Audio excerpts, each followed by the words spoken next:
diasporic literature. These all literatures are there. But when you prepare for set, the major focus of set is only on British literature.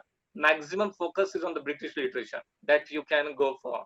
So, if you study, what I feel while preparing for NET and SET, one should prepare psychologically the way these examination patterns are set. And nowadays, the tricky thing is that before understanding the pattern gets changed. So it is rather difficult in these times, and the ratio, success ratio is quite good now because you have to means tick mark the answers. But somewhere in doing this, we have lost the credibility of our critical analysis, as this examination is basically on memory based. Whatever you remember, you will be means reciting there as per the options are available options. So let me restrict myself here with the fiction. So before beginning, I would like to discuss something about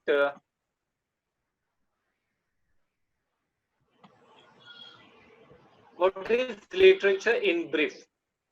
So this is very typical question that every student who studies literature is asked in the beginning. Yeah, you might be remembering your lectures in BA classes. What is literature? So everything that is written and has aesthetic value.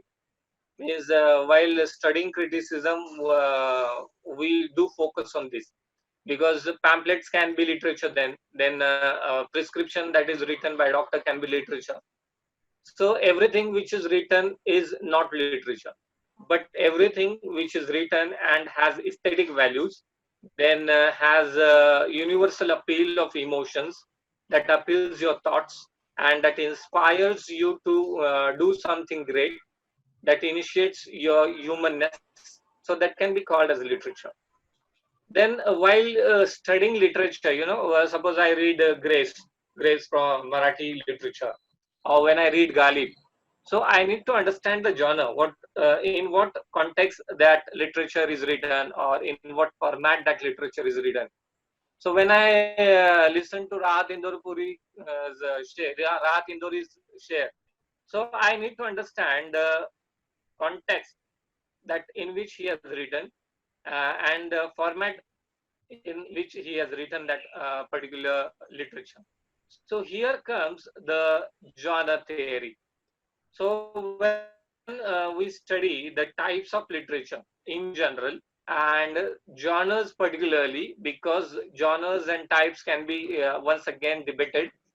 Next, where you have genres like we formally we divide them into drama, poetry, then prose and non-prose, what we can say, which can be once again divided into fiction and non-fiction, like this.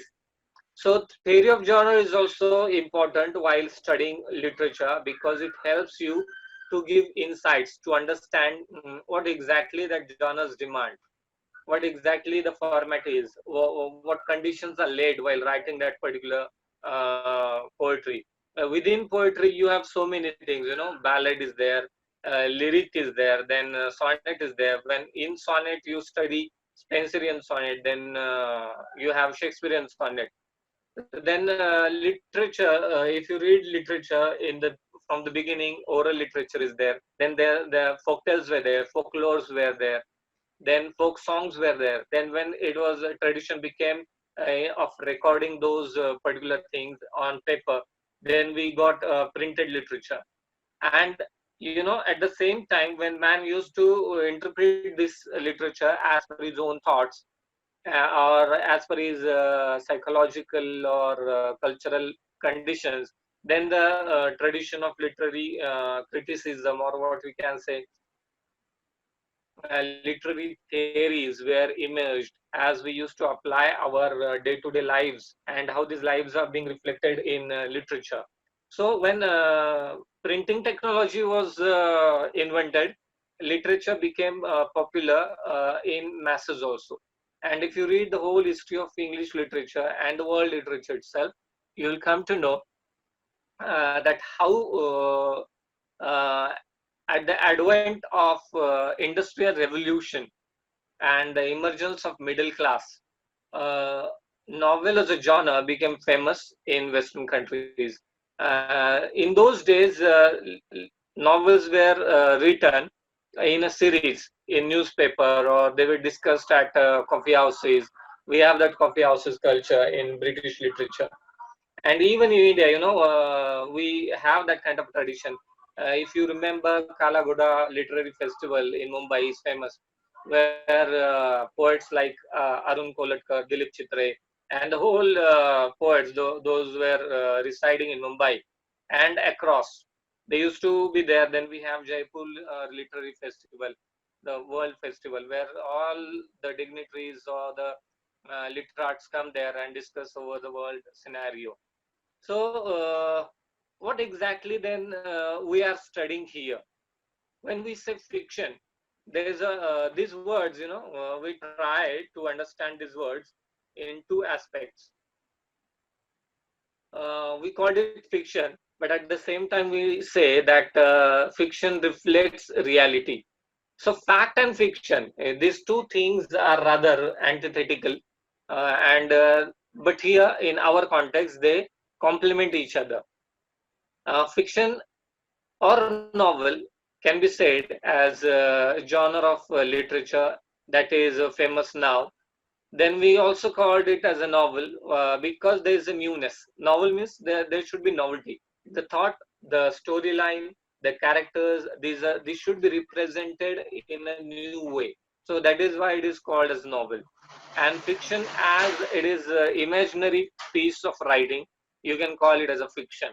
But even though it is imaginary, it won't be located into vacuum.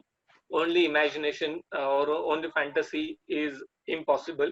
Even the pure fantasy that we call or we enjoy in science fiction has become reality now.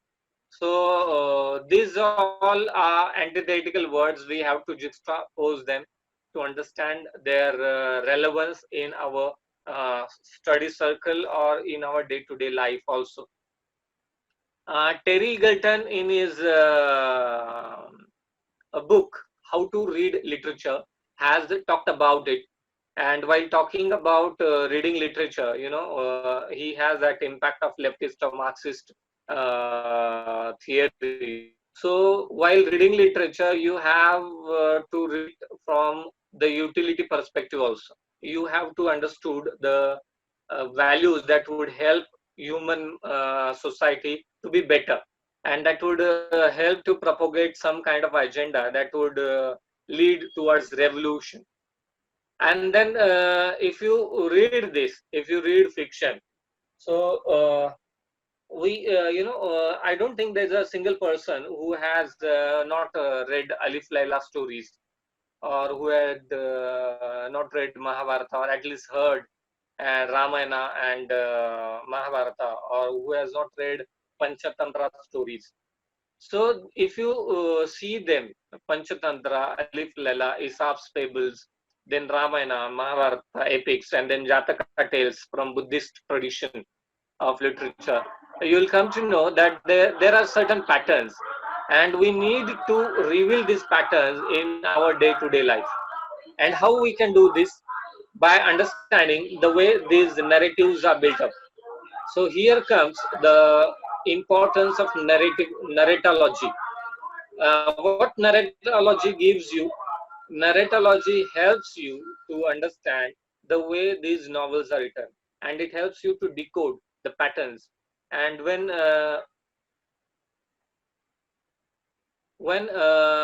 you do it, you get the insights. We often say while reading literature that one should read between the lines, and while watching movies, one should read or one should watch between the frames. So it is all about understanding literature, that reading between the lines. While when it becomes fiction, you have theories of novels or theories of fiction. You have whole tradition of narratology, as I have given. So I would like to bring you here the basic tradition of Alif Laila. You all remember that in Gulf, the king called and his brother. He came to meet this king and he stayed there for a long time. But this brother was unable to go. He didn't want to go home. So king inquired about it and he said that my wife is unfaithful. He said, how? He has concluded that all women are unfaithful. So he said, how could you say this? So he said, let's check it out with your own uh, queen's palace. And declared that king is going for hunting, but actually king is hidden into in his own palace. So when they see that after declaration, the slaves and queens are in compromising positions, and then those both of these brothers, they went on the world tour. They witnessed so many unfaithful women, and on the shore of one sea, they found that genie comes and there's a bag in his hand, and this genie opens that bag, and then there is a fairy in that.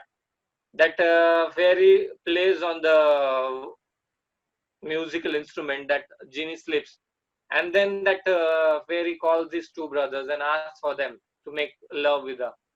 And after doing that, she asks for the rings, and she keeps this both these rings into the bag. When they saw so many rings, she says that he has, betrayed me, and he has forsaken me from my love, and I'm cheating him. So he declares that all women are unfaithful, coming to the conclusion.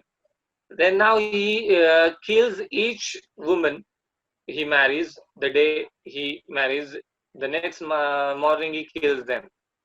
Then now the time comes when the minister has to get married his daughter to the king. And now the wife of king Sherzad and her younger sister, she says, okay, we'll save ourselves. And then there is a whole tradition of saving for the sake of saving their lives. 1001 nights. The Shahzad tells stories, and see how we all love reading stories, listening to them, watching their performances. So what happens? The younger sister comes and she says, "Sister, tell me stories." And she says, "Okay." On the insistence of king, she says, "Okay, I will tell you, but I have certain conditions." With the muezzin's azan early in the morning, the first call for namaz, I will stop, and you won't insist me to go further. Whatever turn is there, whatever at whatever stage the story is, but you won't stop me, or you won't ask me to continue. He says okay, and then she begins with the stories of people, and then we have Sinbad the Jazi, and so many cursive narrative is there. So what happens in this Shahzadic story telling tradition? Shahzad tells the story, and at the azan, it is almost there when something is about to be revealed. Now, this is the turn, in our day-to-day television serial, what Rajdi says. If you read Midnight's Children, Salim Sinai, the narrator, tells the stories to Padma, the listener. And Padma is always interested, and she says, "What next? What next?" And this "what nextism" is marked very typically in modern day storytelling narration. When coming back to Shahzad, what happens? She stops when Azan is there, but story is at the turn of something revealing new. The secret would be revealed. In the night, she begins the story. The story is completed midnight, and again what we can say, the seeds of new narration are there, and she begins new story. So story within the story is there, as we have witnessed this in Shakespeare's play within the play, like Hamlet. We have Mousetrap, or the murder of the Gozango is there. So as we have in Rohinton Mysteries fiction also, we have such kind of a storytelling narration. Within this all tradition, what we have,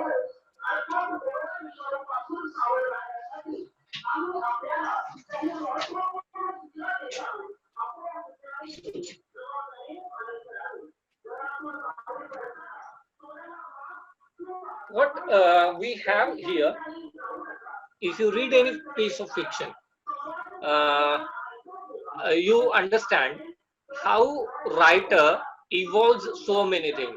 A simple plot is there, a storyline is there, narrative techniques are there. As I have means the purpose of telling the genealogy of Alif Laila stories, or 1001 Nights stories, was that how tradition of narrative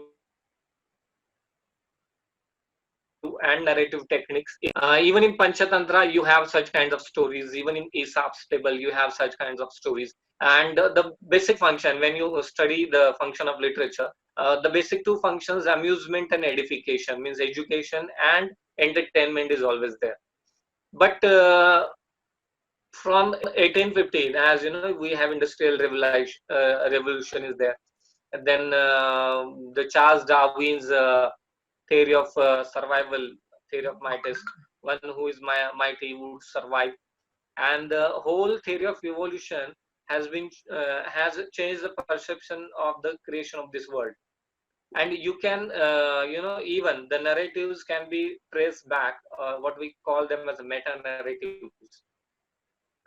If you read Bible, if you read Mahabharata, if you read Quran, there are the stories and parallel narrations where stories of saints, prophets, warriors, and people who have given their sacrificed their lives for the sake of dharma. These all things are there, and there are multi narrations. So you have to understand how fiction is made. And while doing so, I remember a wonderful book by E.M. Foster, Aspects of the Novel. And what this aspects of the novel is, you understand how this means groundbreaking book is written. You have certain aspects of novels like character, then setting is there, then plot is there. Within that, you have when you come to character development, you have two types of characters. Round character is there, then flat character is there. And if you read E.M. Foster's A Passage to India, Dr. Aziz is there, then his friend Fielding is there. So we can apply these theories of round and flat character on his on E.M. Foster's novel, and in every, if you see Hamlet and how he turns from a scholar, sane person to an insane lover. So there are shades, multiple shades are there. So this can be said as round characters.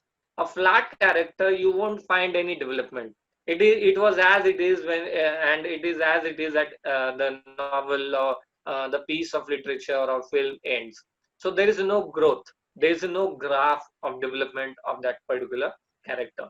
So aspects of the novel has beautifully given the techniques to understand the fiction. And once you understood how to read a novel or how to understand the novel, you will be able to understand how you can remember the information that is scattered all over the fiction. Now, when we come back, now coming back to your business, that how we can prepare fiction, because this is volatile genre. You just can't, every day there are thousands of new piece of fictions are being released, and people are talking about them. So now, how you can study fiction, or how you can remember the variety of information that is being given in this genre. So these are my observation. They are not necessary that these are the formula, typical formulas to get through, and you will get, because while doing so you have to understand the weightage that this genre is given into the your paper. Means if you study the pattern, I think literary criticism is there, poetry is there, fiction, uh, then prose is there, drama is there. Apart from these elements of prosody, what we call as it is related to somewhere even linguistics is also there. So you have to study the paper pattern first, and the weightage given to it. So when coming back, when studying fiction, what I feel, you have to understand the variety of fiction that we have, type of fiction. Now, when you remember Charles Dickens or Thomas Hardy, these names, you remember the typical traits of writing of these two novelists. When you say Charles Dickens, you come to know about the children's fiction. It is all about the British society and the dark zones of British society. When you come to Thomas Hardy, like Case of the Duberville, Mayor of the Castle Beach, what do you come to know that here the locale is there. There's I have talked about cultural locale is there. So a particular place is always recurring, as in Rohington mysteries fiction. If you study it, you will come to know that Mumbai there is what we say darling place. He loves Mumbai and to anything else. So Mumbai becomes character in Rohington mysteries fiction. So you can have this cultural location as a hack to understand fiction. Then, if you study the fiction of partition, types of fiction means I'm just trying to explore the variety of fiction, not strictly in the sense of food and media, that type of fiction, domestic, historical, political, like yeah, what we can say, Animal Farm, allegorical fiction, fantasy, or science fiction, typical Jekyll and Hyde. No, I would just roam around this genre and would like to give insights that how you can prepare for your studies. So when you prepare, when you come across partition narratives, as Dr. Sami said that I studied that. Yes, it is a wonderful area to explore. So now here partition literature is deeply rooted in culture, in location, and in history also. So you have partition literature. You can call it as a historical fiction. What we have, typical term, historiographic metafiction or historiography. So they rewrite history. Recently, I read Gulzar's Do. He wrote that in Urdu, and he tried to translate that. Then Sukrita Paul, well-known translator, he also translated that. But Gulzar was, when the ultimate output was there, though it is published. So though when he said that, still I'm not convinced with the original sense, because Gulzar wrote it in a Punjabi flavor. So if you read partition novels, there's a typical Punjabi. There's a what we can say, the flavor of Punjab is there on the both the parts, means Indian part of Punjab and Pakistani part of Punjab, that is now in Pakistan. So if you read all kinds of partition literature, right from Trim to Pakistan, Bapsi Sidhwa's Ice Kind of Man, then Tamas, then Aur Kitne Pakistan, which is actually was written in 1993 as a short story in the background of Babri Mosque demolition. And then later he developed that into a complete full-fledged novel, which then later on received Sahitya Academy Award, and it is once again translated into English as how many partitions. So while doing so, you can understand the basic work written in a particular language, then the background that it is written into. Then if it is a translated, who translated that, then the publication house that published it. Then the typical, what we can say, national background means partition literature deeply rooted in subcontinent national conscious. On the other hand, if you read Holocaust literature, going back to Europe, Jews were being killed in Nazi camps, and Schindler's List, the wonderful film is there, and Saul Bellow, Jew writer, he talks about somewhere in his books. If you read his novels, you will come to know.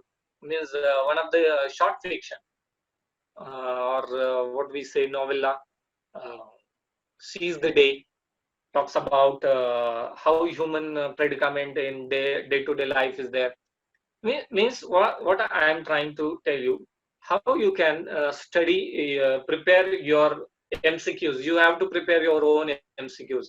Then you can take Jewish writers. Then Holocaust literature is there. If you understood the genres, national genre, nation as a category, nation as a canon, to understand the literary aesthetics. So you can understand American literature there. For that, you have to read the history of America, which is actually has a very short history, but once again,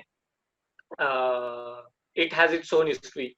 And making of American nation somewhere gives you the literature of Aboriginal America, that is Red Indians. So you have Mama de Cisco's literary creation is there. So mainstream white writers in America at one hand, and on the other hand you have Aboriginal Indian writers in America. On the third front, you have people, slaves who were being carried from Africa to America. So missionary literature is also there.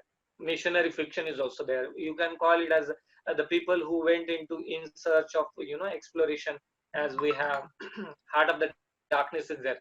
So exploring Africa, the Congo Valley, and how the predicament of African culture is there. We have typical fiction things fall apart. Then God's Arrow, fiction from Africa. Nakib Mahfouz, he got Nobel Prize for Literature in 1988 for Egyptian writer. It is once again deeply rooted in Egyptian or somewhere in African context. So while studying, you need to focus the particular background of that particular country. Coming back to America, black narratives. Within the black narratives, you have slave narrations. Recently, I saw a wonderful movie that was released in I think 2012. 12 Years a Slave. It is a slave narrative by a black man who was free. It is once again deeply rooted in human rights. What you can say, movement in America during the 60s and 70s, when after civil war in America, when slavery was abolished, but still it was prevalent in American society. As in 1960s, after independence, the decade, we have saw Dalit literature, emergence of Dalit literature. Babra Bagul's Mizat Surli. Then we have Vupra here, then Daya Pawaz Baluta. So you can read the sensibilities in comparison, as I have tried to give you insights into American literature, Red Indian literature, then black narratives, slave narratives. You have Sula, then The Bluest Eye by Toni Morrison, then The Color Purple by Alice Walker. From there, we got the concepts like womanism, sisterhood. The films are being made. Oprah Winfrey worked in that.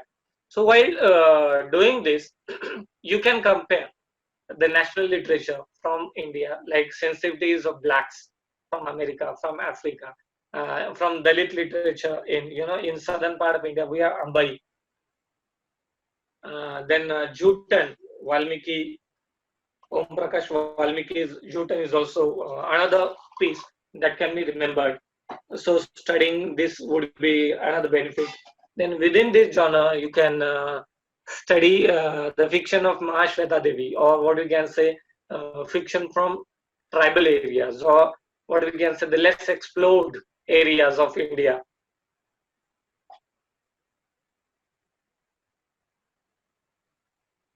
So Mahashweta Devi's fiction talks about the tribal life.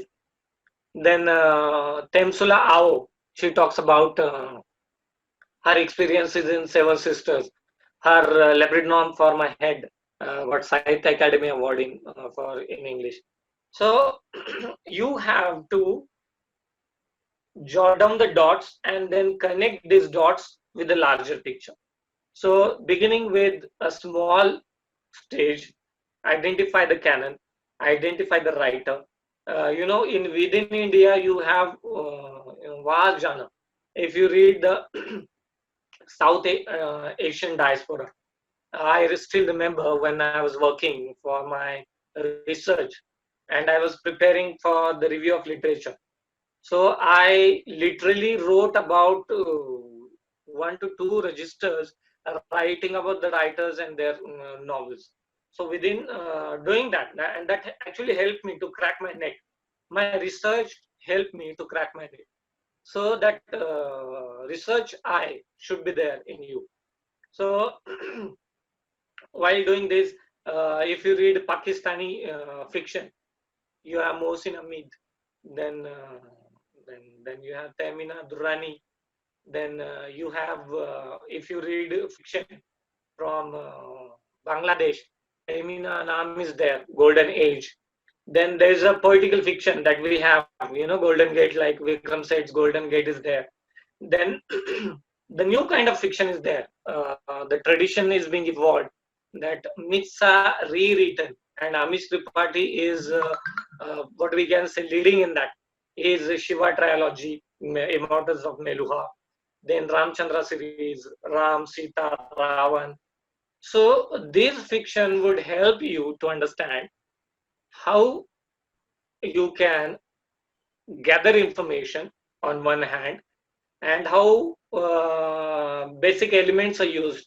If you read Immortals of Meluha, in Amish Tripathi has literally explored all myths of southern part of continent.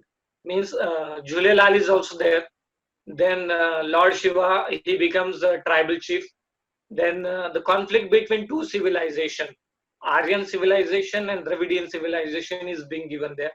So you can understand the repercussions of your day-to-day life, and when these are sugar being written in a sugar coated or given different colors, you can reveal these layers of meanings while studying these genres.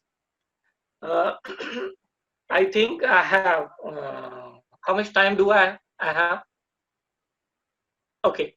uh, Now studying for this also, prepare the list award wise, for as like Pulitzer Award, so Booker Man Prize Award. I mean, even within that, there are some exceptions like J.M. Coetzee, the Peter Carey, then Hilary Mantel. Now, when you will say what are the exceptions, you will understand that these are the only three persons, three people who got Booker Prize twice for their fiction. Means Peter Carey was the first who received for Oscar and Lucinda somewhere in 1988, and then once again he received that for True History of Caligan. Then J.M. Coetzee was there, who got it for his first book that deals about a man who is on the voyage.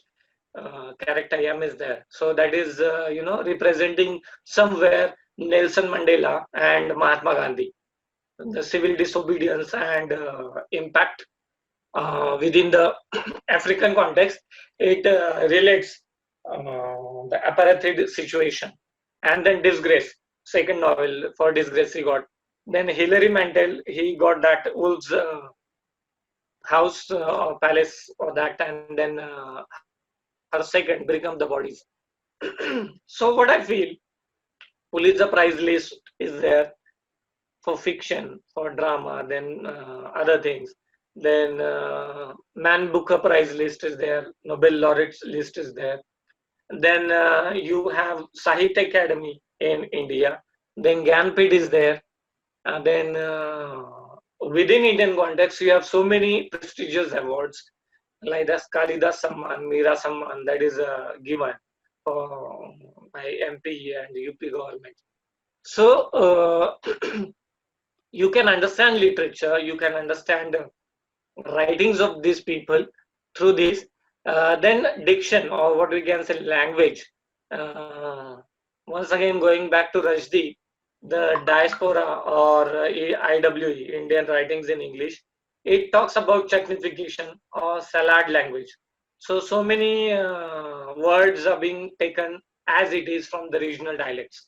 And I remember, uh, yes, had Harry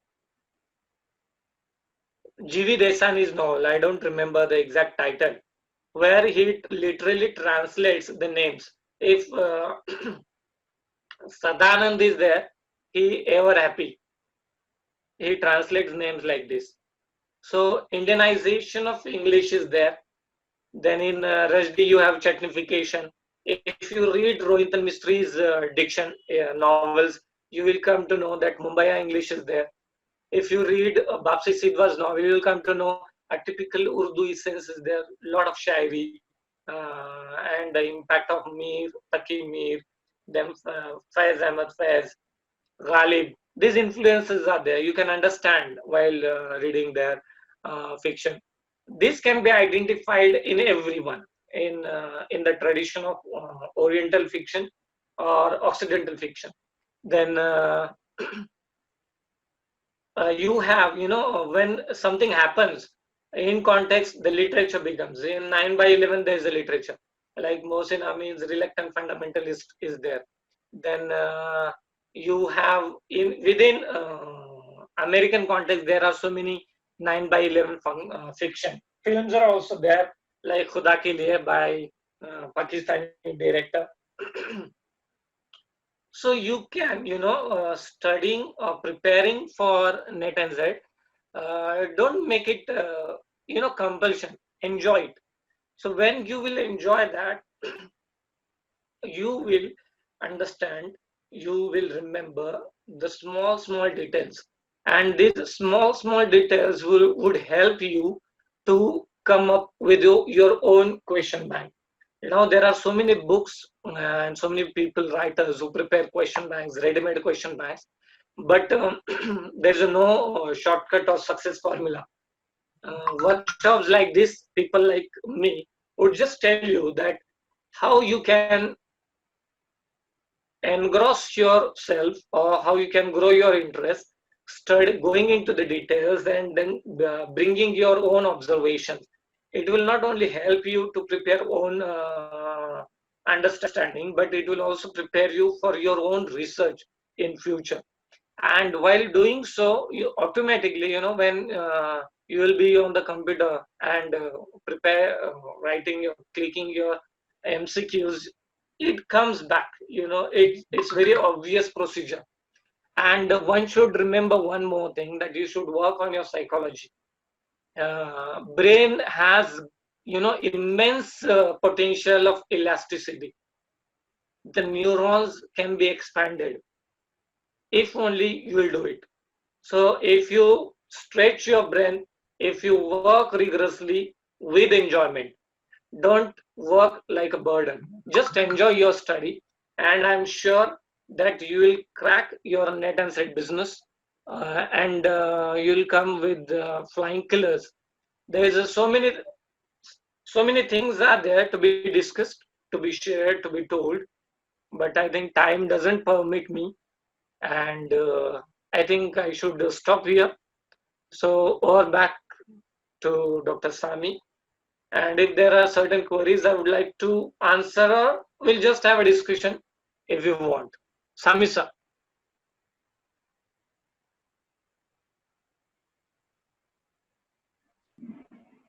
Hello, sir.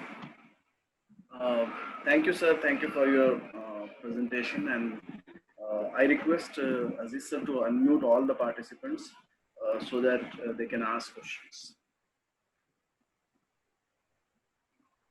Participants, by that time, you can also write your questions in the chat box. Thank you, Dr. Sunil Gaikwad, for your comment. He says it's a very informative lecture. Sir, please unmute all the participants so that they can ask questions. Just a minute.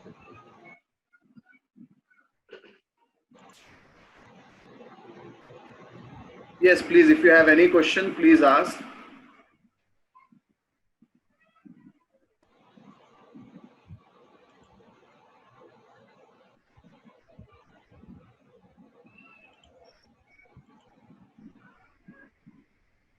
Participants can unmute themselves and ask questions. Hello, sir.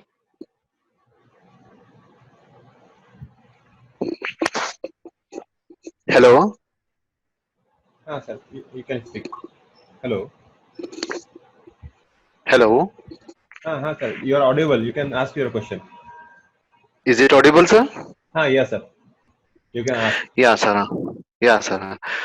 I would like to ask a question on the romantic age, which already sir told that the England literature is very important for net and etc. I would like to ask how many marks will be coming for romantic age or a British English?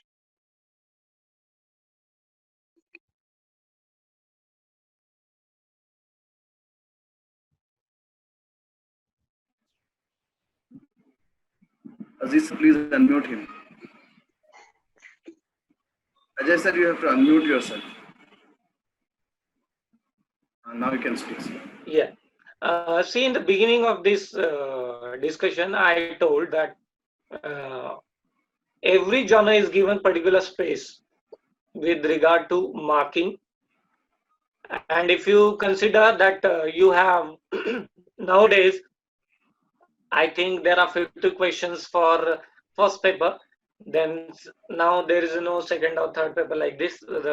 There's an accumulation of 60 and then 50 questions. Like we can say cumulatively 100 questions are there. And if you divide them into age wise, or what we can say fiction genre wise, then there's a 5 to 10% weightage is there. From that you can say 10 marks or 5 marks allotted to romanticism. Within that, you never know. It happens.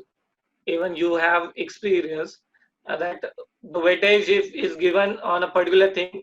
For next exam, we prepare nicely on that, and hardly there would be question on that particular point.